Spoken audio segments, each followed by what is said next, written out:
Welcome to the AtoZrunning podcast, where we help runners thrive. I'm Zach, and up next, the mental side of fatigue, what we know and what we can do about it as runners. And after that, World of Running updates focused on our exclusive World Championships preview.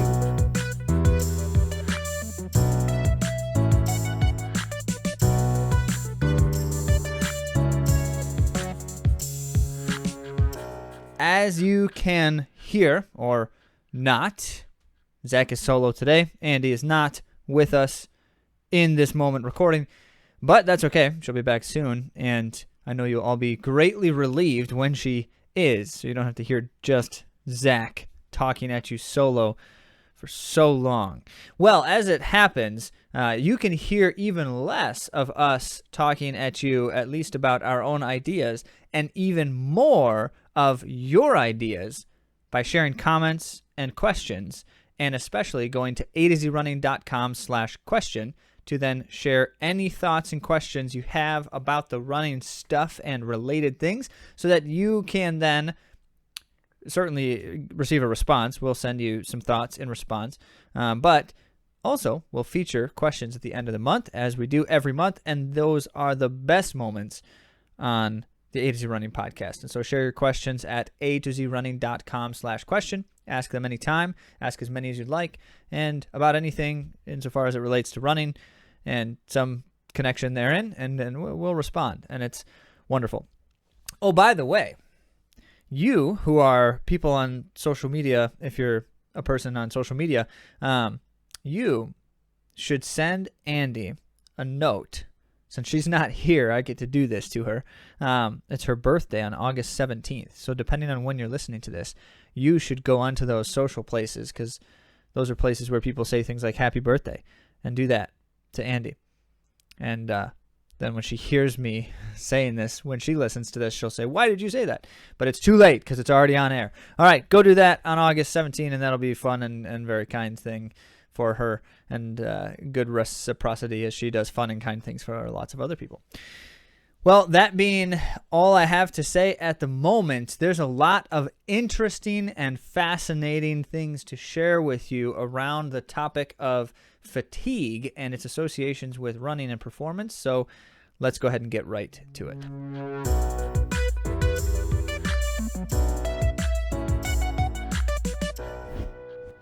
So for this topic, in some ways, this is an extension of some of the things that we were looking at a couple episodes ago, as we were talking about some of the studies within the sport recently. And in particular, we had encountered a book, and we wanted to read it in more depth and detail before trying to share too much more of what we were reading about that was interesting to us. And so insofar as that has happened now, we wanted to bring some of these thoughts together for you from a few different sources on the topic of fatigue. Fatigue is a fascinating concept for runners, especially for everyone, but for runners especially, because it is a combination of multiple layers that are not usually things that people are concerned about in conjunction with each other. Most everyday people are not worried about these things as they relate to one another, and specifically these things, as I'm talking about this, fatigue and physical performance, and fatigue and physical endurance, and some of these types of things. We're going to throw some new verbiage at you here on the episode, some interesting concepts, and some of this will refer back to some ideas that we have discussed in the past, some works that we've explored a little bit on the podcast before, but we want to try to focus a little bit more narrowly here and get at what the practical takeaway with all of this. So anytime you start talking about things like the physiology and the science behind it and all of those things, right? It's often very heady and not practical, not pragmatic. It's like these big ideas, and it's fascinating, and they did all these studies, and well, that's cool, but does that really change anything that I'm doing? Or should it? Because sometimes it shouldn't as well. So we're going to address that here, because that really is the reason why this topic is so valuable for us as people, regardless of whether or not we are athletic and running, and then also for us as people who are also runners. So let's get into that. The multi-layer facets of fatigue here. First, start with a quick study. This is Ashley Sampson, researcher. She wanted to get a better understanding of what goes on in a runner's mind, and so she performed this study and shared in the Running Smart book, which is one of the recent reads that we've been exploring. And so this one in particular, what she did, keep in mind that almost all research, as far as the author is concerned here, explaining this, almost all research about what we are thinking as we are running, it's usually retrospective. They finish a run or a race, and then they take a survey.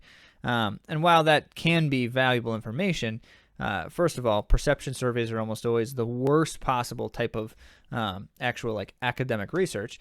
But also, the more time that passes outside of the moment that I'm thinking a thought, the less likely I am to recall that thought in any great reliability. So here's what they did in a study. This is a Sampson study, and she had 10 runners wear microphones, like audio recorders, while they were running, and just stream of consciousness, whatever's going on in your head, speak it aloud into the recording. So as you can imagine, first of all, reviewing the data, these data were very difficult to review because we're talking about just listening to hours and hours of audio recordings. There are only 10 runners, and you can imagine how hard it would be to scale this study to any substantial degree. And then as listening to these runners just kind of stream of consciousness, and I should mention, they were doing long runs specifically, were the workouts that the runners were doing. So it wasn't just like their everyday easy mileage. And it was interesting. It was very interesting. You get all sorts of things like the runners, change in emotion and mental state over the course of the run, and this back and forth. I'm feeling great about life. I hate life. All this kind of stuff. Now that I'm running uphill, everything's awful, and I feel miserable. Now that I'm running down, I feel great. So things of that nature. And what they tried to do is basically say, okay, so what do we notice in terms of correlations between all the things that these random people are sharing? And keeping in mind that all of this is a very, very small sample size. I mean, 10 runners out of, how many tens of millions of just Americans run? There's a recent stat that I saw in the United States of America, something like 50 or 60 million people run regularly or somewhat regularly. So as it goes, this is small. So we just have to take that into consideration. Now, here's what they found. Some kind of themes developed over the hours. I think they said they had 18 hours of audio. Some themes developed, and those themes were primarily, the main ones, talking about pace and distance, pain and discomfort, and their environment around them. Observing what's going on around. Oh, look at that rabbit, and that's a cute rabbit. Things like that. So what I would have probably predicted in a situation like this is exactly what would have happened. People were thinking about their performance, how am I doing on this workout kind of thing. That's the pace and distance stuff. They were also then thinking about how they felt about it. It's probably the thing that we think about the most when we're running. This either feels great or it feels terrible, and it's very rarely something in between. And then naturally, whatever immediate distractions can take my mind away from those two things, which I don't really want to just be thinking about nonstop the whole time. So that's a fascinating study. I think that it lends itself to the consideration that we tend to be focused no matter who we are and what kind of workout we're doing. Although certainly the more challenging the workout, the more likely this is true. We tend to be focused on a certain few things as we're running, and the nature of that focus, like how we are thinking about those things, can be very predictive of some of our results. And we're going to get into that here. So here's what I want to. The big question that I want to try to answer with some of this research and information is, why do we stop? That was the author's particular question in the book here. And then the way that Alex Hutchinson, another author, which will refer to some of his work here shortly, he says, quit. Why do we quit? So that's an important question to answer, because it's going to then influence some of our decisions if we understand what contributes to the choice to, and I do say it that way as a choice because that's the way these authors are going to present with a compelling argument, the case. It's not a thing that happens to us. the stopping. My body doesn't stop first. My mind stops first. The will stops first, and the body follows. Not to suggest that the body doesn't have a break point and will eventually stop no matter what I will it to do. But we'll get to that. So here, let's start with Samuel Marcora. Here now, he's a physiologist at, I believe, the University of Kent, and specifically spend a ton of time around the combination of physiology and psychology and what's going on and jiving between the two. He specifically believes that motivation, not exhaustion, is the culprit in terms of stopping. That it is the will that breaks first. And that, not to suggest exhaustion isn't present, it's informing the will in that moment. But that's what happens. So he does a number of different things here. We're going to come back to a few of them. One study, which is fascinating, he takes cyclists. He did most of his studies with cyclists, by the way. Apparently he had a personal fascination with bikes in general. He once rode a motorcycle from London to Beijing overland. Yes, you heard that. London to Beijing. Now, of course, not purely overland because you can't get from London to the rest of Europe on land, but with crossing a few bodies of water on boats and barges, motorcycled from London to Beijing. So that's the kind of person who's doing these studies. Okay, Marcora takes cyclists and he has them do a 5-second max effort test, just all out for 5 seconds, and he's testing their power output. And then after that, they then do what is essentially a kind of VO2 max test, high resistance, 12-minute. You're kind of riding as hard as you can with a sustainable 12-minute effort. And then another 5-second maximum test. Now, of course, inevitably what happens with the 12 minutes, by the way, when they're doing that is they ride until they cannot, until they say, I cannot go any further. I'm absolutely done. And then as soon as they say that, he says, okay, now do 5 seconds as hard as you possibly can. And this is what's amazing in the study. So they claim, the cyclists, that after about 12 minutes, and it's not exactly 12 for all of them, but after about 12 minutes, they're totally spent. I've got nothing left, right? Except for that 5-second massive burst of energy. Oh, I forgot to say, the second 5-second max burst was almost as substantial power output as the first. Not quite as high, which is predictable, but substantially higher than the 12 minutes prior to that. So how can that be? Except for that, the body clearly is capable of something there, but I, somewhere in my will, convinced myself that I was not able to go on any longer and had to stop during the 12 minutes. So his conclusion is that that's a mind thing, that's the motivation, not exhaustion, that's stopping me. I wonder about that conclusion, if there aren't other confounding factors in this particular instance. We'll talk about some more studies here too, but even something like, well, we also know that there are different types of muscle fibers and different types of energy supplies in our system. And so like creatine phosphate, for instance, is a type of energy that provides a sudden burst of energy, just like this 5-second max test. It lasts for maybe 10 seconds at most before it's just all burnt out, but it also replenishes quickly.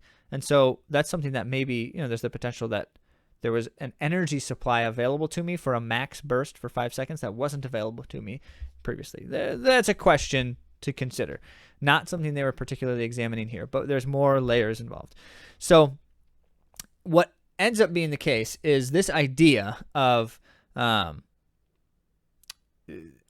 efforts and connections to our mental exertion and our physical exertion. That concept apparently has been studied for a lot longer than people tend to realize. Alex Hutchinson, in his book Endure, Mind, Body, and the Curiously Elastic Limits of Human Performance, great read, by the way. We've referenced it before. We've used some of his work to inform our concepts around perception and expectation. So in this particular example that Hutchinson's sharing, there's a study from Angelo Mosso in June of 1889. Yes, you heard me right. That was the year 1889, like the early stages of the Industrial Revolution. So what Mosso did, he, being a professor in the university, studied his colleagues. And what he asked them to do is during the end of the school year, they were administering oral exams. Prior to the oral exams, he would have a colleague tie a string with a weight on the end of it around one finger and then just lift it. So it's like finger lift repeats. And so they would do that. And I think it was just lift to exhaustion, essentially. Lift until you can't anymore. And count the number of repeats. And then after administering the oral exam, so the only thing that the professor did in between this is sit or stand and listen to students respond to questioning, right? So that's what they did. And then repeat the test, lift the weight. Now, Musso found, as we can all predict right now, that these professors were not able to lift as many repetitions after delivering oral exams versus another time that they were able to when they were fresher. So his conclusion is the mental fatigue of administering oral exams actually has physical ramifications and affects our physiological potential. So that's compelling, because if that's been proven in some sense or another for over 130 years, if that's the case, then it should not be something that we are surprised to encounter in performance athletics today in so many ways. So then Hutchinson carries on, and this is, by the way, in his chapter entitled "The Conscious Quitter." So you can see the author's bias a little bit here. He clearly has his opinion stated directly in the title of the chapter. He thinks that it's the mind, it's the will that quits before the body. So he looks at what the previous researcher we mentioned, Marcora, termed the psychobiological model.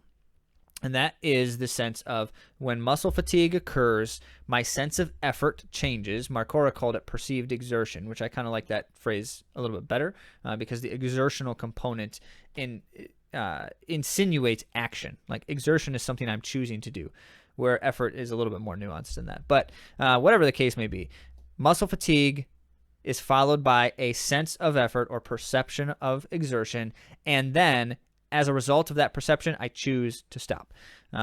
This is compared to the traditional model, which is like muscle fatigue and body stops, and muscle fatigue and I feel like I need to stop. So like they're happening at the same time.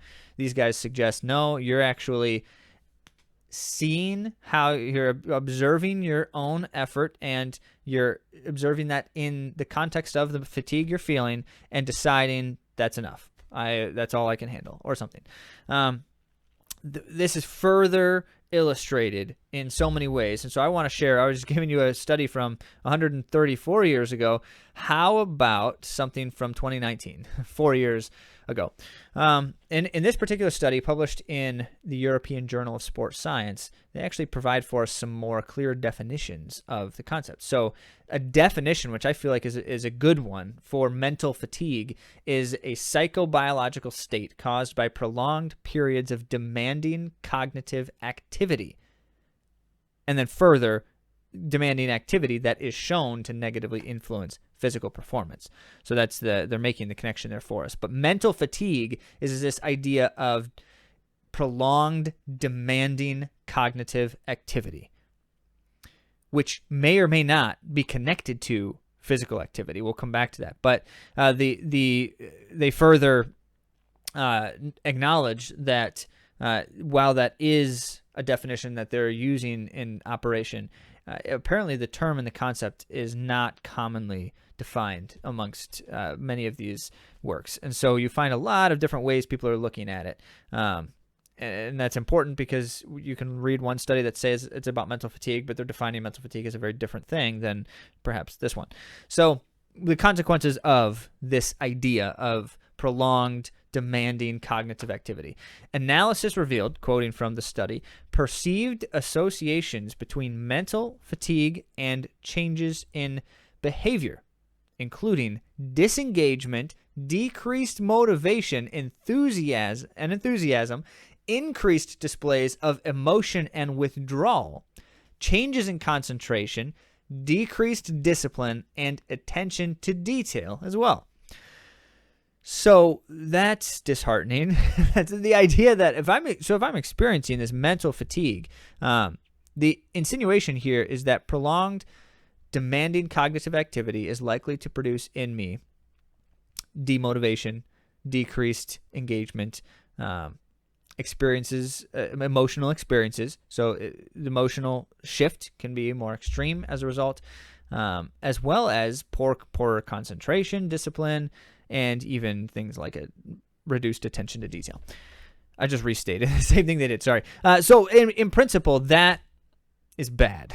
that's a really bad thing. Now, the assumption here within these consequences is that that's the result of prolonged periods of demanding cognitive activity that extend beyond what you could call my range of tolerance. I can tolerate and endure a certain amount of this demanding activity before it begins to have a negative effect on me, and that's important. It's Daniel Pink, author of Drive, A Whole New Mind. He's got the book called When, about like the secrets of perfect timing, which is excellent. He's also got a book about regret, and that is well worth reading, or at least reading about. Very interesting. But as it goes, Daniel Pink calls this the Goldilocks zone, which is that, we have struggle. Struggle is good. We'll come back to this here later, but struggle is good in certain amounts. And there's kind of like a happy medium. Too little struggle, like if something's just too easy, then it just doesn't feel worth it. If it's too much struggle, then it burns us out, it wears us out, it demotivates us, something like that. So this is the same thing with this principle of mental fatigue. A certain amount of strenuous mental activity is within that Goldilocks zone, is productive for us. Too much produces these negative consequences. So then what further the study indicates here, what further seems to cause mental fatigue? And there's a really simple short list here, and it's not difficult to see the point. Media engagements. Specifically, now we're talking about interacting with multimedia experiences, and there's a lot of different things that fall under that bill, but let's call it screen time, right? So time on screens causes mental fatigue. Study and work commitments were also reported to induce mental fatigue, and so that's just the simple nature of, like, I have to do this thing and it takes a while to do it. The longer it takes to do it, or the harder I perceive the task to be, the greater the mental fatigue. But beyond that, even if it's not things like that are imposed upon us, like school or work, how about things like repetitive tasks? Just like tasks that are highly repetitive can produce mental fatigue. Over-analysis. Okay, so here's where the fault line comes up for many of us, because we think of ourselves as like, I overthink everything, right? Well, by the way, you're stressing yourself out by being an overthinker. And I'm saying that as one who fully embraces the same fact in myself, overthinking many things. But overanalysis is not just correlated, but shows cause for mental fatigue. Thinking about the thing that I'm trying to do, and thinking about it too much. So like hyper focus produces mental fatigue. Environmental instability, and this is huge. Just the simple nature of like my routine, or my just like my general comfort, right? If it's unpredictable and unstable, can produce mental fatigue. So that basically means like it's really easy. Mental fatigue is caused easily. Like day-to-day life is going to cause mental fatigue. And I can't remember who exactly said this to me at one point, but it was the comment, we were talking about sleep. So there's a study about sleep that they were basically trying to find out, can you survive without any substantial negative effects by changing the way you go about sleeping? Like, what if you just sleep for 30-minute increments, and it's cumulatively the same amount of sleep, like 8 hours over the course of a 24-hour period, but you just do it in like 30-minute chunks randomly throughout the day. One of the comments that someone gave me is, well, the reason that I need sleep isn't because, in my mind, it's not for this, like, whatever the sleep benefits are happening within my body. It's like, the reason I need sleep is so that my mind isn't doing anything consciously, and I'm shut down for 8 hours so that I have that time to recharge. Well, that among other things. So everyday life causes mental fatigue, right? And it should be noted further Within this context, the study then concludes mental fatigue also is perceived to not only develop acutely, like instantially, but also build in a cumulative manner. Specifically, as they were looking at the connection between mental fatigue and elite sports, which is what in particular this study was trying to find that connection, specifically observed in elite athletes among, certainly everyone, but in elite athletes, they're finding prominence in this too, as it affects performance. So this cumulative concept with fatigue is huge, because now what that's telling me is if I don't have a break in the, if I don't have, like, think about stress and rest periods with our physiology. If I don't have that kind of experience with mental fatigue, then it accumulates. And as it's accumulating, those consequences that we mentioned earlier, the really unpleasant things like decreased motivation and engagement and lessened enthusiasm, that stuff is far more likely to continue to occur as my mental fatigue accumulates. So what then? My big question, what can we do about it? Because this is not good. These things sound like, well, that sounds unpleasant, and how do I, what can I do about that? That sounds like things I can't really control. I want to get into some of these layers, and Alex Hutchinson in his book Endure has some really helpful things to point us to as well. So one consideration, there's a number of layers here to address this question practically.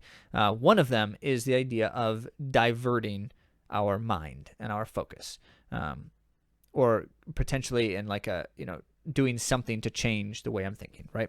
So let's go back to an early study that Hutchinson references, 1898. This is believed to be, by the way, the kind of the catalyst for the beginnings of physiological study in sport. And so this study in particular, what they did is they took cyclists, and they found, the researchers, that they were observing cyclists in individual settings, isolation, and social settings. And they rode faster when in social settings, riding with others instead of alone. Well, that's crazy. How is it possible that just by riding with other people, you ride faster? Well, have you ever run in a race with other people? You know how that feels. So social running has a curious effect on fatigue, and we have to remember that in a few different layers. One of them is simply the perception of fatigue is different when I am running socially than when I'm running in isolation. Part of that is the distraction. So just by being with someone else and we're just talking about other things and such, I am less focused on how bad I might be feeling, or less worried about whether I'm feeling bad, which is a whole nother side of this, is like this idea of, am I feeling badly right now? And by the fact that I ask the question, I am biasing myself toward a negative answer there. Now, you can flip that in your mind, and it's like, my legs are feeling badly, but I turn it into a question instead of a statement. But am I feeling that badly? And sometimes that can kind of lift me a bit too. But in general, social settings help us they distract us in a positive and a productive way. But also, there's another layer to this, which is they find that the idea of being with other people in an activity actually produces measurable hormone changes in our body. And so those hormones are, as you might guess, like euphoric hormones, and they help us feel just good about life in general. So yes, running with other people can make us feel better. It can actually make us perform better. It is true. And we should not discount the fact that. But I should note that in competition, there's more involved here, because you have two layers. One of them is you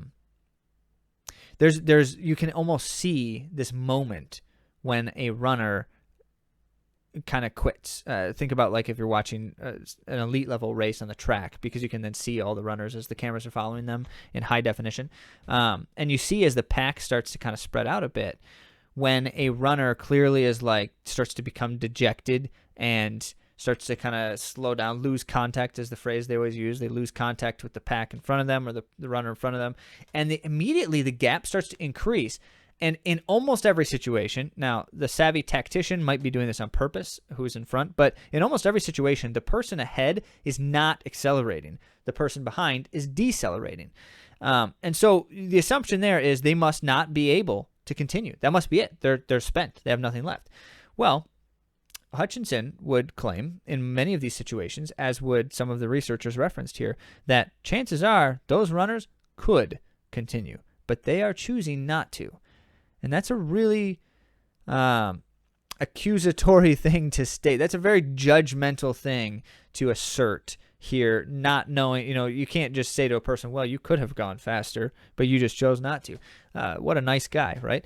No, so you're not going to say it like that, and you're not going to frame it that way as you think about the topic. Instead, it's the concept of remembering that there tends to be a moment when I no longer think I can, whatever the thing is. And as soon as that's true, in my mind, how I perceive and believe that, then I am almost definitely going to see a reduction in performance. Because remember that conscious decision tends to follow some kind of perception of effort or exertion from the psychobiological model we were mentioning. Now, there's more involved though. So they did another study here, and this one was crazy. It took cyclists, again, because it's very easy. Cyclists is super easy to control things because you can control the resistance, you can control much of what's happening there because they're just sitting in a fixed location. But as it were, they took these screens, put them in front of the cyclists, and literally subliminally flashed faces that were either smiling or frowning. And subliminally, because what they did is they made it happen so quickly that your conscious detection can't actually see what just flashed in front of you. However, as you know, our brains capture images much faster than our conscious thought decodes them. So they were showing these cyclists subliminal images, barely discernible, it's like a flicker on a screen, of someone smiling or someone frowning. And the riders, I think I said runner, the cyclists who saw the smiling faces subliminally were actually able to ride minutes longer at this, how hard can you ride for how long kind of test. Minutes longer. We're talking about the difference between 22 and 25 minutes or something. So a fair percentage of minutes longer, and they didn't even consciously know what they were seeing at the time. So they found, and this has been then replicated in other kinds of ways, they found that when I see things that are positive and uplifting around me, that I am in fact likely to be able to perform better. So connect that to the cheering fans in the stadium, right? If you're in a stadium that has all of these seats and most of them are empty and you can't really hear anyone cheering, versus a stadium that's filled with 70,000 roaring people, what's likely to have a more positive effect on my performance potential? I can literally jump farther, run faster when that's happening. So there's that. But then also layer into that the consideration of when other people are performing well around me in the race, and I know it. So you got things like world record attempts. In almost every instance, when a world record attempt is successful, you see a substantial number of people in that race who didn't successfully attempt the world record also have incredible performances. Personal bests, national records, things like that are happening all the time in these big world record performances. Two reasons. One is because they're pacing them at a crazy fast pace, so people are just kind of dragged along. But also, if you're in this race and you know the person up there is going for this world record, I feel better about the thing that I'm doing too. And it may not ever be a conscious thought, but it certainly is happening. And it's proven time and time again in those races. So that's huge. Now, we add one more consideration here, which is, and this goes back to Andy.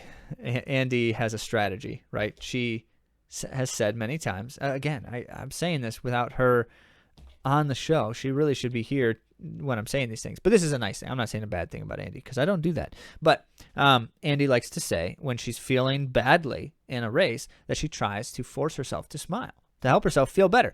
And in her own anecdotal evidence, that has been effective. But also, that's been studied directly. And as you might guess, it is consistently true. Now, here's a study that's just a hilarious way to go about this. So they took the participants and they had them put, I think it was essentially like a pencil in their mouth. Now, the ones did it horizontally, so they were like biting it like a bit between their teeth. And as you might guess, that forces your muscles behind your cheeks to lift slightly, which is the same kind of motion as a smile. And so it's not even literally, you're not deliberately smiling. You're just trying to hold a pencil in your mouth, but the muscles are moving like a smile. And then the other ones, they had them hold the pencil in their mouth like a straw. So it's like kind of in the middle of their mouth instead of horizontally across their teeth. And so the ones who were holding it like a straw, their face was more like a frowning motion to constrict the pencil, and then the others were more like a smile. And so without even being a deliberate facial expression, they then had, this is why this study is so funny, they had them read comic strips and describe how funny the comic strips were, like rate them. And the ones who had the smiling like motion with the pencil in their mouth rated the comics as more funny on average than the ones who didn't. Now, this is a difficult study to prove out because it's all super subjective, but with enough people and with enough different test examples, you can switch back and forth, things like that. Okay, so it's true that we have found this to be the case, that you can create an emotional response by a physical action. So my forcing a smile, Andy's forcing a smile in the race actually makes her then feel happier because she smiled, even though she wasn't feeling happy before she smiled. So they're both happening at once. We are able to influence our perceptions of things, and especially insofar as they're like emotional perceptions, simply by such actions. So really, really incredible things. Marcora then had another suggestion, and in general, and Hutchinson was at a presentation that Marcora was giving, which is why he's referencing so many things that he said. And he said that after, or in a break in the presentation, he went up to Marcora, the presenter, and said, "Hey, you were talking about mental training exercises. Tell me more about that." One of the things Marcora said is he's like, "They're terrible. They're awful. People will hate you if you do them, because what you're going to do is you're going to have people do these super repetitive, cognitively arduous tasks over and over and over, and they're going to hate it. Ultimately, it's going to be miserable." But his premise, Marcora's premise, is that you can increase your mental fortitude, which of course you can. There's no doubt in anyone's mind that I can increase my mental fatigue resistance.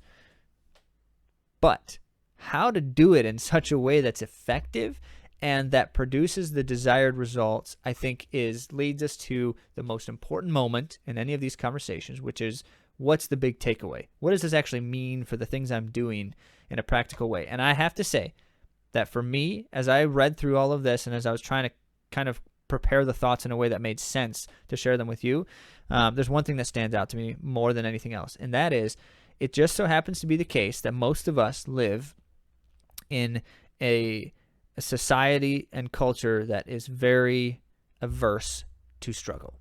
I say most of us because I don't know for sure what your circumstances are as you're listening to this, but I'm fairly confident that most parts of the world today value and prize comfort and convenience over just about everything else. We want to live comfortable and convenient lives, which is not a terrible thing. I am not casting judgment on that, but what I'm saying is those things have very low struggle factors if they're happening at a high level, right?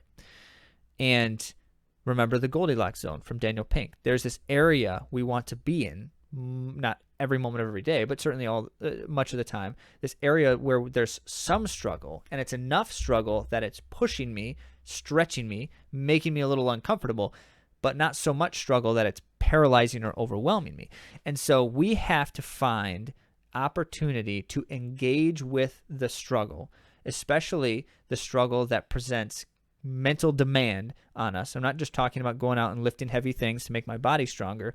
I'm talking about engaging with the day-to-day life struggles and engaging with them directly.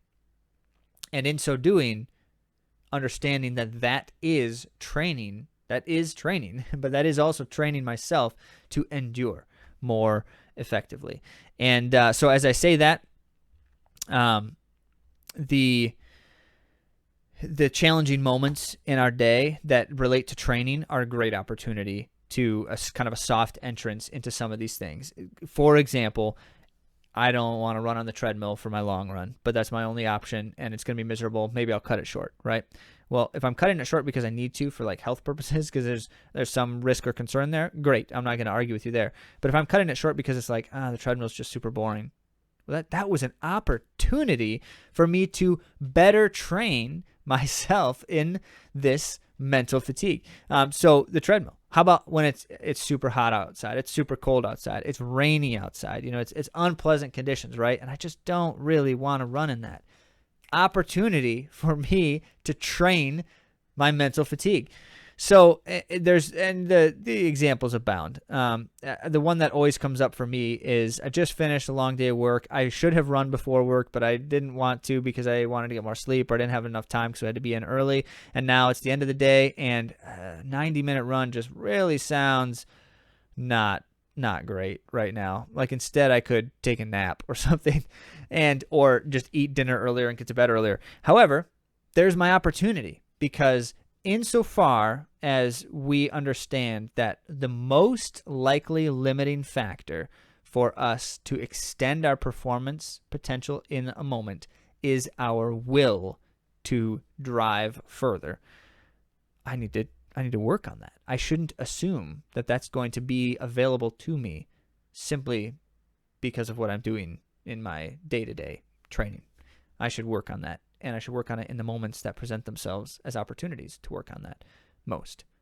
So there you have an examination of mental fatigue and how fatigue mentally and fatigue physically and physiologically come together to create a very challenging combination of obstacles for us as runners, but we can do it. And we can do it. And if we're not doing it well right now, we can do it better. We can get better. And so find the next step, one small area to work toward some incremental growth in the mental fatigue, just like we say with our physiological training. With that, I think we're ready for the world of running.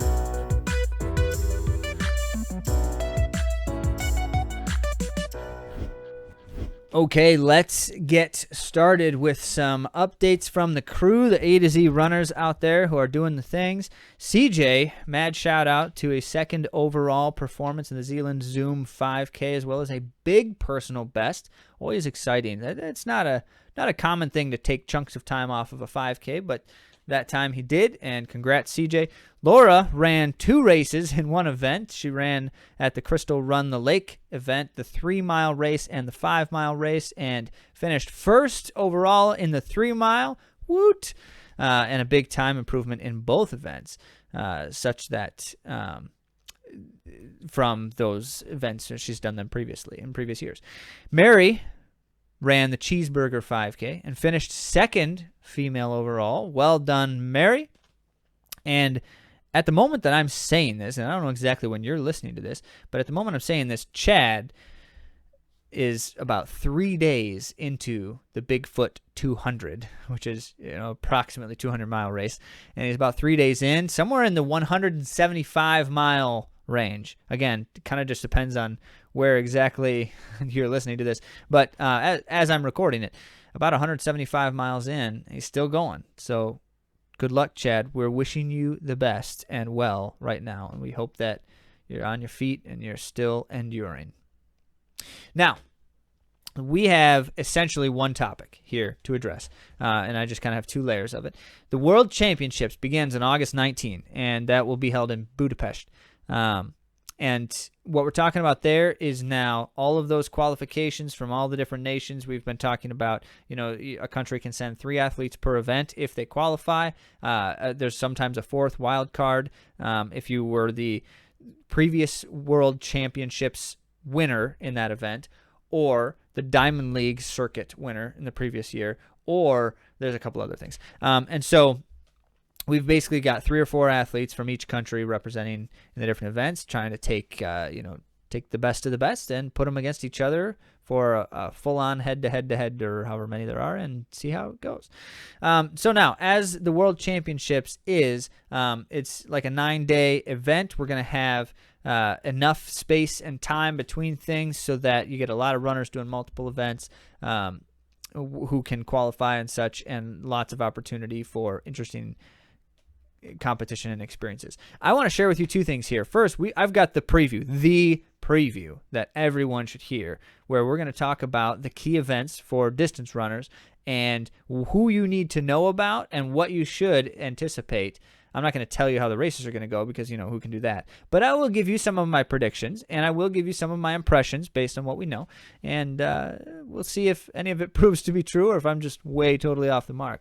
By the way, I'm fairly good at predicting some things, so maybe you got to get your sports bets ready. No, I'm kidding. Don't do that. Okay, so UK just announced their team recently, and they got tons of flack for doing so. United Kingdom, two reasons they got a lot of flack. First, because they chose not to take athletes who were invited to the World Championships, like qualified athletes who could have gone, they chose not to take them.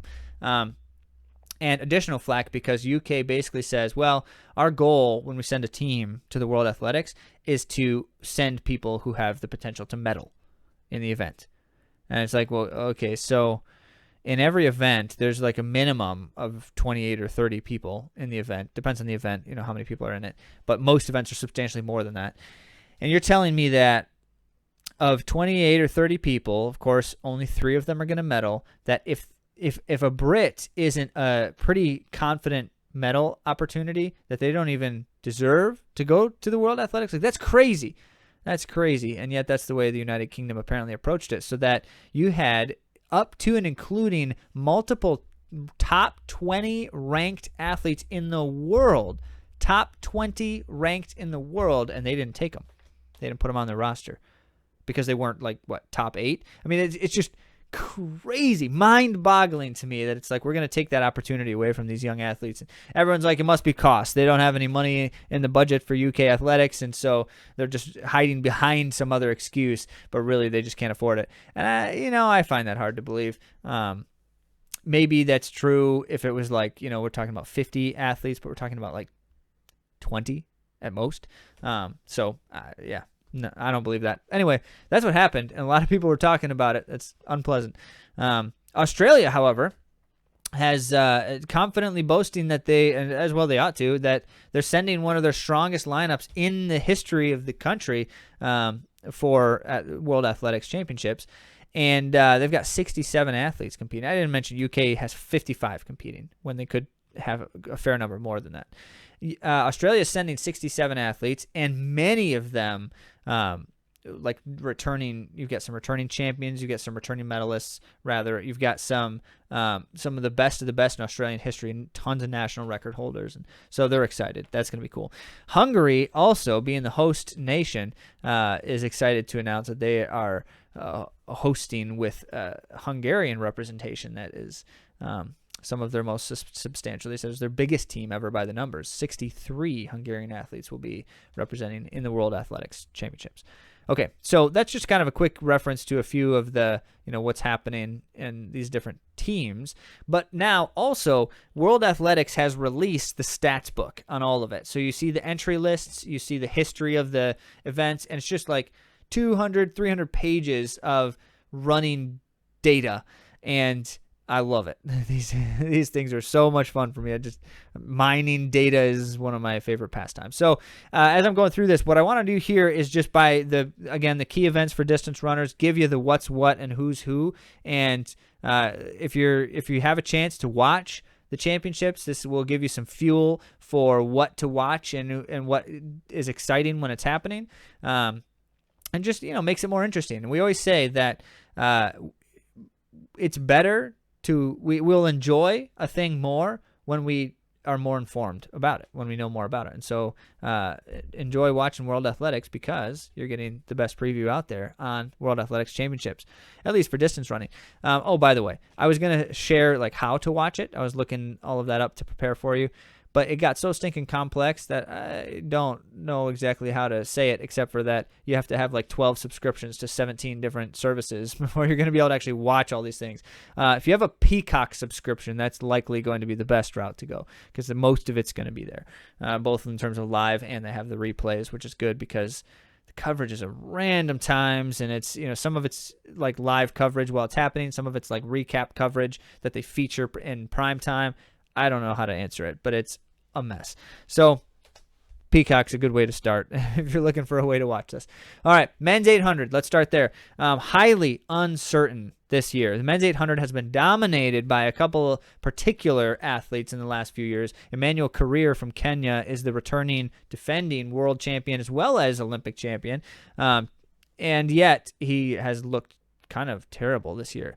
No surprise. He's got apparently some kind of injury that he's been dealing with, so that's forgivable. But what it means is that it kind of opens the door. Who's going to be taking the place. Wycliffe Kinyamal seems to be one of those guys. He's the world leader. He's run the fastest time this year, 143.2 or so. But he's not even going to be there because at the Kenyan championships, he was 4th. So he's not even on the team. And so then we look at, okay, who else? Who else do you need to know about? The possible next favorite would be Emmanuel Wanyonyi, 19 years old. Emmanuel Wanyonyi, and yet he's got the fastest time in the field if you take out Kinyamal, who's didn't qualify. Marco Arop of Canada is always a threat. The dude loves to lead these races, and he'll go fast in the first half, and it's sometimes hard for people to catch back up to him. The Algerians also have just been deadly on the circuit this year. That's Slimane Moula and Jamel Sajadi. And then there's several notable mentions that, depending on how the race unfolds, you got a lot of 800 runners who, if they can stay in it until the last 200, they've got a legit shot. That includes Ben Robert from France, Max Bergen from Great Britain, and certainly Bryce Hoppel, the U.S. champion.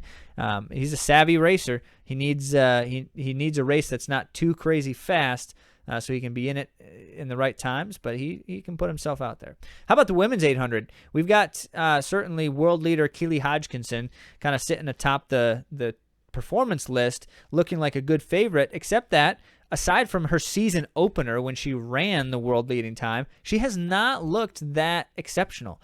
She's not won any of her key matchups. Mary Moore has been beating her up and down. Well, I don't know how many times they've actually raced, but Mary Moore has been winning races left and right.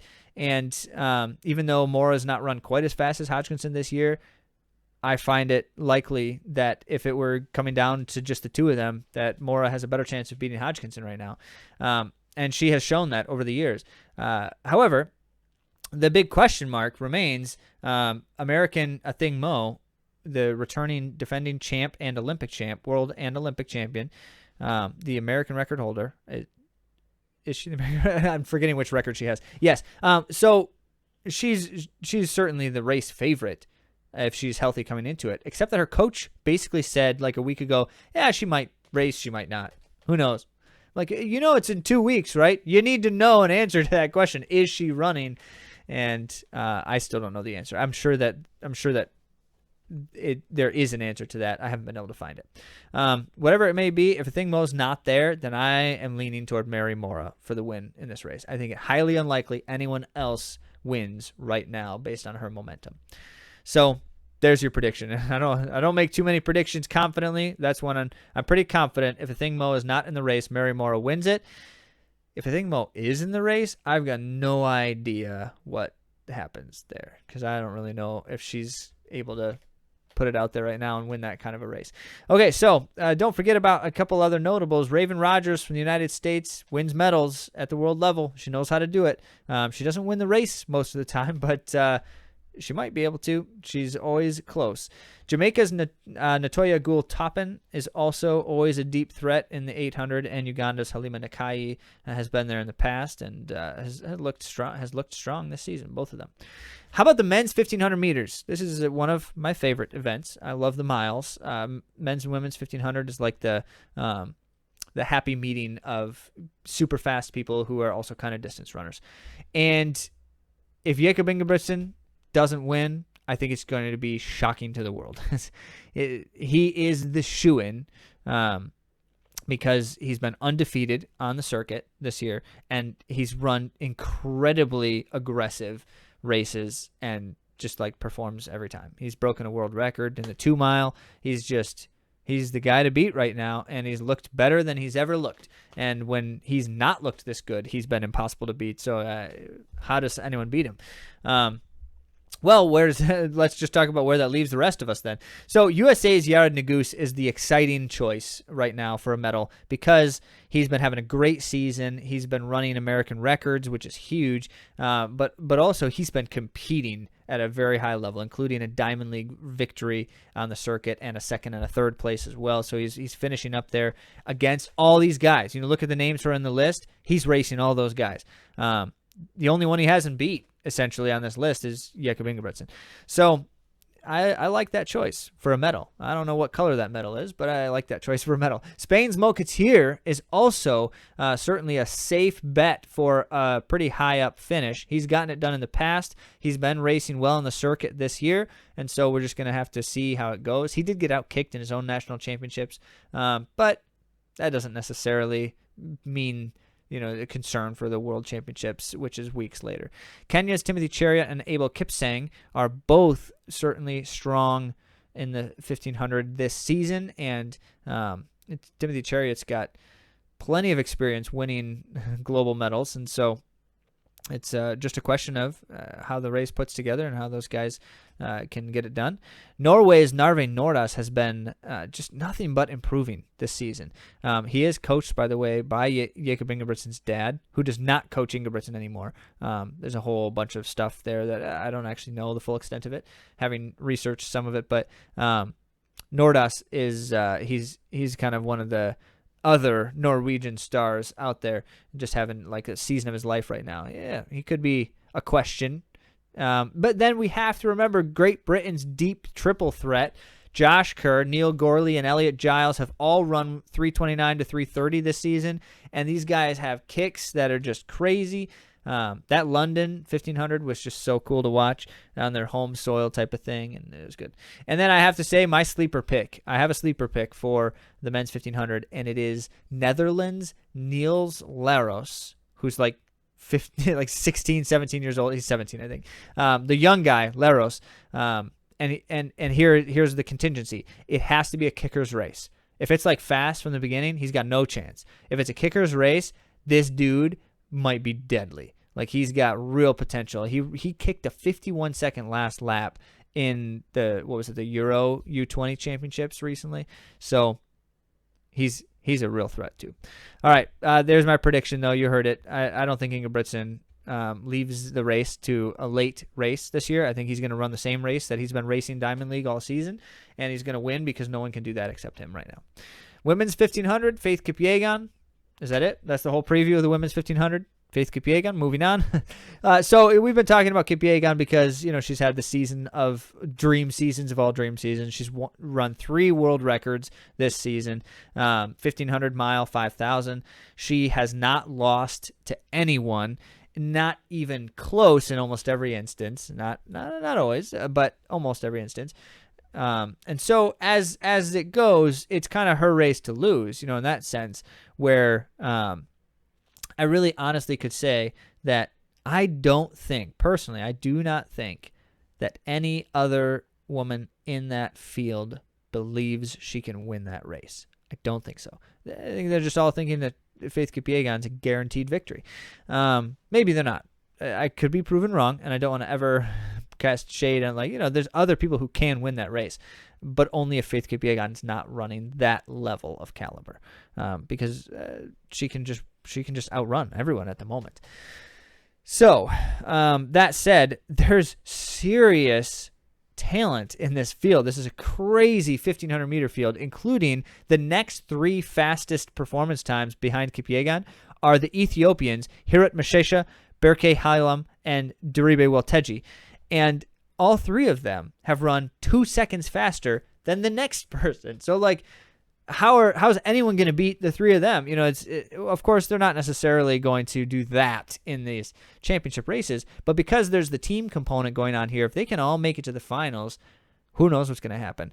Now, I have to say, because Ethiopia has an alternate entered here, and I don't know which one is the alternate, if it's one of those three, or if it's Frweni Hailu, who's the fourth entrance for Ethiopia. But Hailu has one of the most exceptional finishing kicks of any female in the world right now, perhaps in the world ever.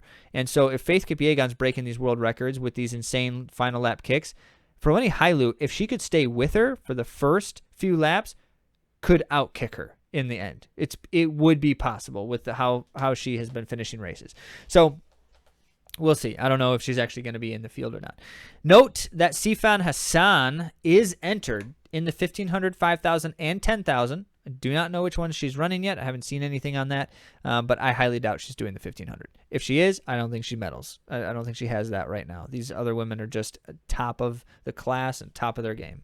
Laura Muir's in there, Great Britain. She knows how to medal in world championships and is always going to be in the conversation. And then the Aussies, Lyndon Hall and Jessica Hall, are both certainly going to have potential there. Ireland's Ciara McGeehan has also been racing very well this season, and she's been talking about it. Maybe she's got some medal potential. And don't discount USA's Nikki Hiltz and Corey McGee. They've both been able to finish well in some of the Diamond Circuit stuff, as in the U.S. Champs. Hiltz finish in the U.S. Champs was just incredible. So if it's a kicker's race, these two could have something. I doubt it's going to be a kicker's race, though, because why would it be with the likes of Kipyegon and those Ethiopians who can all just outrun everyone else? We'll see. So that's my 1,500. Faith Kipyegon's going to win, and then some other people are. That's not a hard prediction there. I'm not certainly putting my money on the line. Men's 5,000. This personally is my most anticipated event. The Diamond Circuit has been insane this year in the men's 5,000, and I'm just so excited to actually see all of them together now in one race. I think it's going to be the race of the meet. Now, don't disappoint me, guys. So here's what we've got. World leader Berihu Aragawi from Ethiopia he's dominant right now, and he's racing the way you like to see people race, just bold and aggressive. It's so cool. But he's got countrymen Yamif Kejelcha and Hagos Gebrewet, who all three of them have run between like 12:40 and 12:43 or something. Just crazy fast times on the circuit this year, and all three of them winning or very nearly winning races against the world's best. World record holder Joshua Cheptegei is in the race. He's entered in it, and he's got the second fastest time in the year. And has been able to win races. He's looking just as good as he's ever looked, if not better than he's ever looked before. Younger countryman Jacob Kalimo, though, has just been on the scene with force, and so he's one to consider. Don't know if both of them are doing the 5,000 because they're also both entered in the 10,000, and there could be a scenario here where one of them's or both of them are doing one or the other instead of both races. Spain's Mo Katir.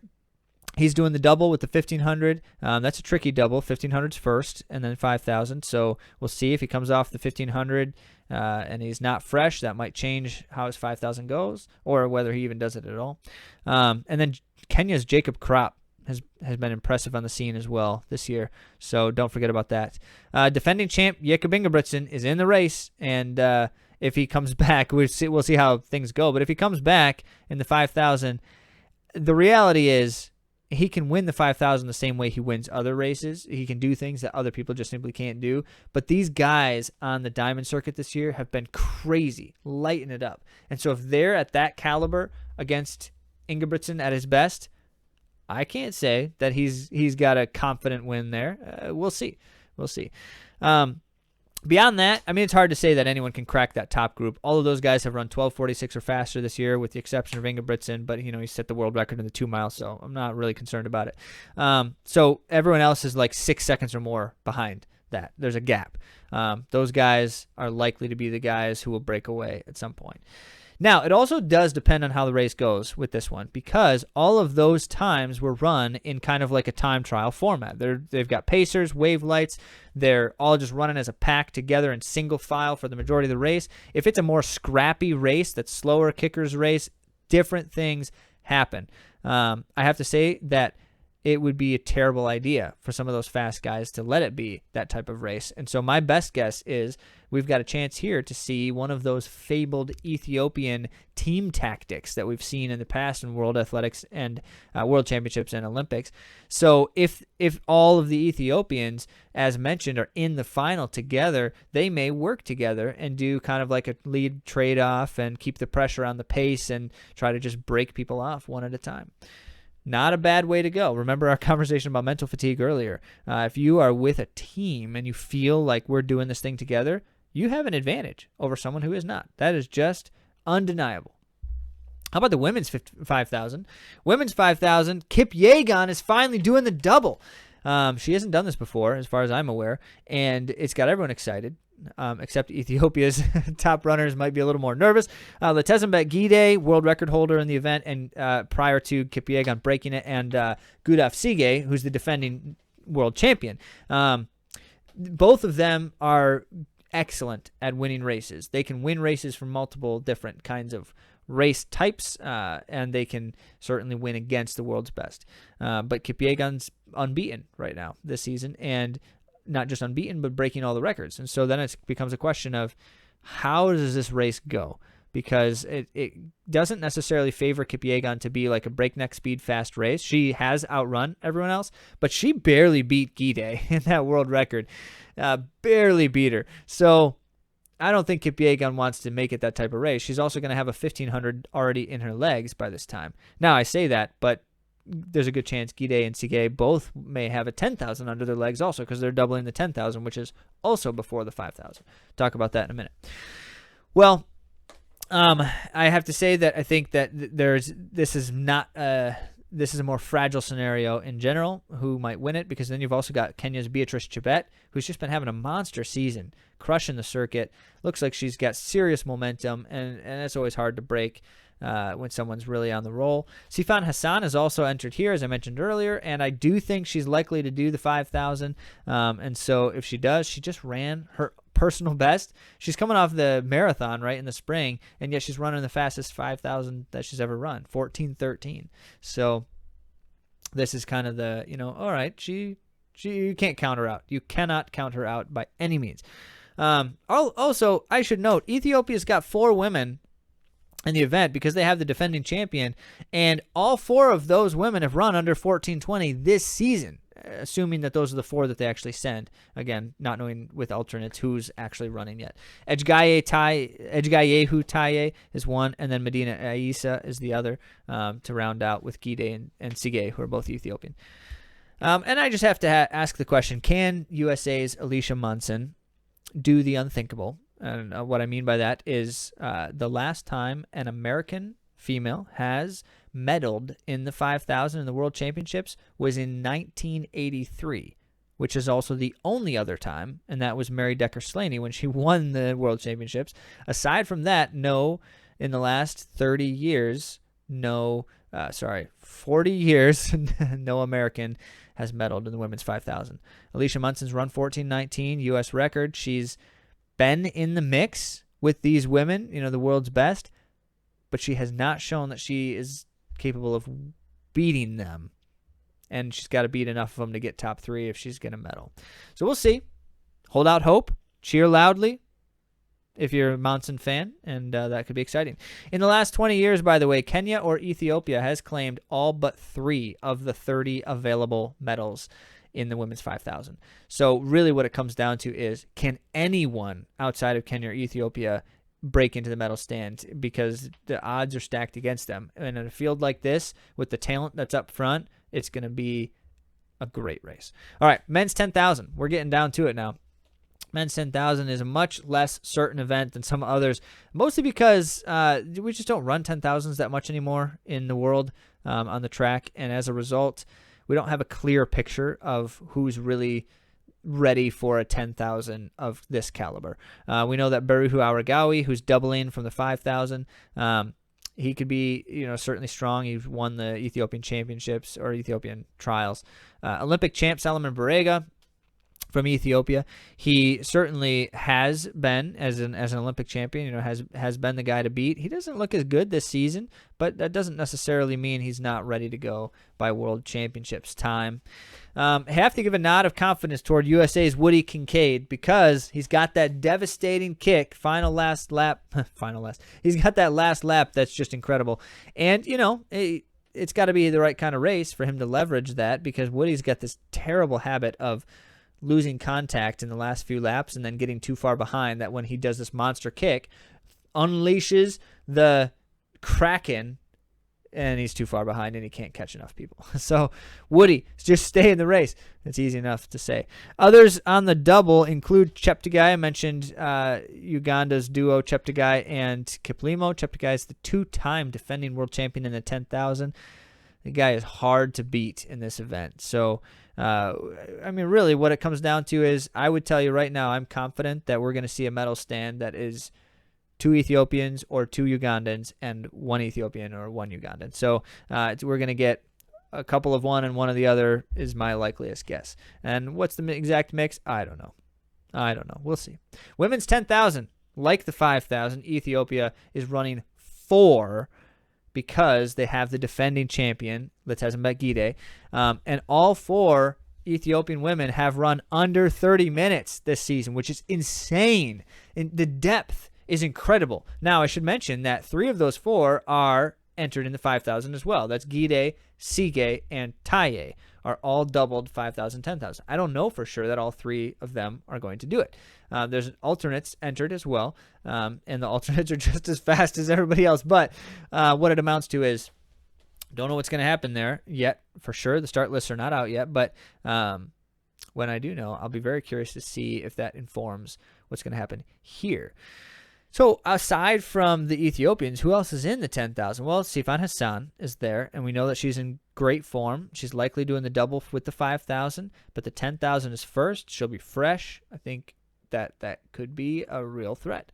19-year-old Grace Nawawuna from Kenya, definitely in the mix. She's one of the fastest times in the season this year, and as a youngster is just kind of an unknown. And we always like the unknowns because they tend to be able to do crazy things that no one expects, and that's fun to watch. Oh, no, what did I just do? Sorry, scrolled really far away. I can't read any of it. Okay, so how about anyone else? Well, Alicia Munson's doing the double. All the Americans, in fact, are doing the double, 5,000, 10,000. And since the 10,000's first, hard to know what that looks like for her. I don't know if Great Britain's Eilish McColgan is healthy at this point. If she is, she certainly is strong, can always be in the mix. Aside from those 2, I don't know if we see anyone else. Elise Cranny was the double national champion in the USA Championships, but I don't think she does something like that in a race that's likely to be way, way faster. So we'll see. And then let's just a quick note about the steeplechases here. For both the men's and the women's, it's going to be interesting this year. The men's, we've got the duo. I'm so looking forward to the duo with Soufiane El Bakkali. And I just blanked and I don't have it written down here. And so Soufiane El Bakkali having won, I think, 9 straight 9 straight victories in the steeplechase at this point. He's certainly the guy to beat, but he's not the guy who just broke the world record. And so let me grab his name here as my mind is blanking, and for some reason I didn't write it down. Okay, so Lamaicha Girma of Ethiopia holds the world record now, having broken it by a second and a half earlier this season, and yet the 2 of them have not raced in some time. So I'm just like, this duel is going to be awesome, and we are very excited to see that in the men's steeplechase. Aside from those 2, I think that's a guaranteed 1-2. I don't know the exact order, but I'm confident to say that that's what's going to happen. And aside from those 2, I really can't say that I have a strong guess of who ends up being able to be in that 3rd place position. Look for, certainly some of the talent from both Kenya and Ethiopia have been in the mix. And there's some other names, we may see potentially too. And the women's 3,000 steeple, the Kenyan 1-2 is devastating right now. That's Jacqueline Chepkwech and Beatrice Chepkwech. Beatrice is the world record holder. Jacqueline's like 20 years old, 19 years old. So you got the rookie and the veteran, essentially. And they raced head-to-head not long ago on the Diamond Circuit, and it was amazing to see. And so can anyone else race with them? Well, I don't know exactly. We've got an even younger youngster, 18-year-old Ethiopian champion Sembo Mayu, has just been blazing this season. And so no matter what, I think she tries for it, and I think she's got a legit shot at it too. Unlikely to see USA's Emma Coburn, multiple-time medalist. Unlikely to see her on the medal stand this year. She's just not quite looking like she has in the past, like some of these other women are capable of. But we've got USA's Chrissy Gear with that incredible kick of hers that could be, depending on the kind of race, could be an interesting question. I have to say, with a spectacular finish, that's great. But can a 9-12 runner hang with these 9 and under runners? The reality is they like to race fast. Almost always in the steeplechase, they like to race fast. And so you'd have to be with them at that fast pace throughout the middle stages. And that's just not very likely that many will hang on. So we'll see. We'll see how it unfolds, depending on the race goes. Men's marathon. Here's we're wrapping it up. 94 participants entered in the race, so it's a pretty big field here this time around.